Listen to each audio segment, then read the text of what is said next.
خواتین اسلام، میری ماں اور بہنوں، خطبہ مسنونہ کے بعد سورہ آل عمران سے ایک آیت کریمہ آپ کے سامنے پیش کی گئی ہے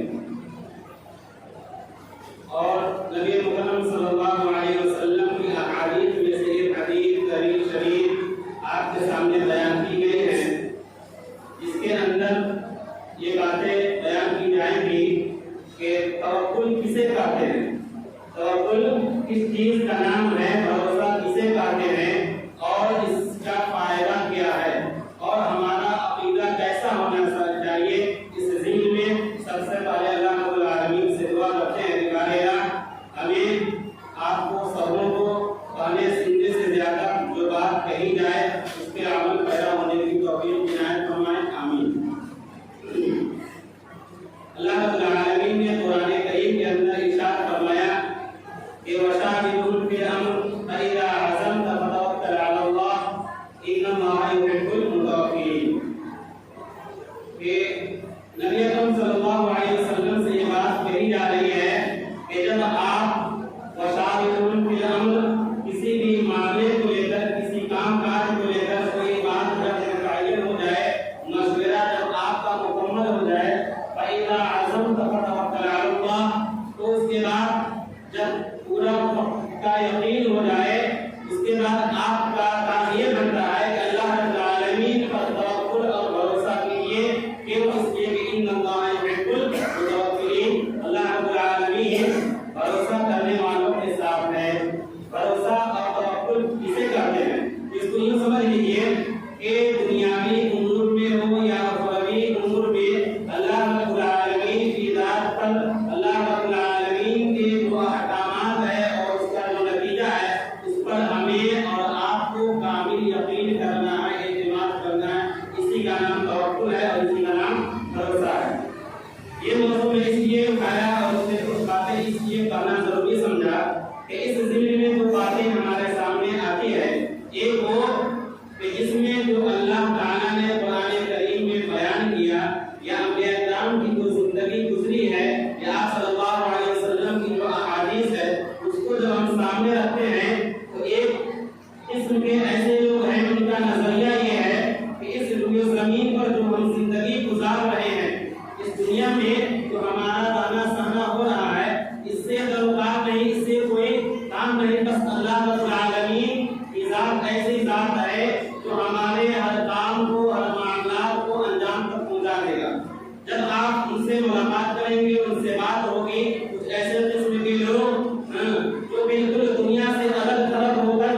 جس کو اسلام نے سختی سے منع کیا ہے، ان کا یہ نظریہ اور تعجب اس بات پہ ہے کہ غلط خود کرتے ہیں اور دوسروں کو غلط پر اٹھاتے ہیں۔ وہ اس طریقے سے کہ جب ان کے سامنے کوئی معاملہ آتا ہے، کوئی کام کاج آتا ہے، کوئی گھریلو معاملات ہو، کوئی سماجی کاروبار ہو، وہ یہ کہہ کر ٹال دیتے ہیں کہ اللہ سب پورا کر دے گا۔ میرے بھائی، اللہ یقیناً سب پورا کر دے گا، لیکن آپ کو معلوم ہونا چاہیے کہ اللہ رب العالمین جو مسبب الاسباب ہے وہ یقیناً پورا کرے گا، لیکن اسی اللہ نے جو ہمیں تحفہ دیا جو قرآن کریم کی شکل میں ہے، آپ اس کو پڑھیں گے تو آپ کو پتہ چلے گا کہ جہاں پر اللہ پہ ہمیں بھروسہ اور یقین کرنے کے لیے کہا گیا ہے، وہیں پر جو دنیاوی تدابیر ہے، جو دنیا میں رہ کر بحیثیت انسان ہمیں کرنے کو کہا گیا ہے، اس کو ہمیں کرنا ہے۔ جس کی دلیل سورہ آل عمران کی آیت کریمہ ہے، جس میں اللہ نے بہت اجاگر کر کے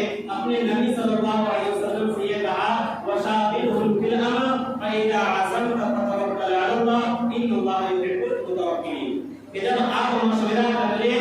آپ اس کام کے لیے پورے طور پہ تیار ہو جائیں، اس کے بعد اللہ رب العالمین پہ آپ کا یقین اور بھروسہ مکمل طور پہ ہونا چاہیے۔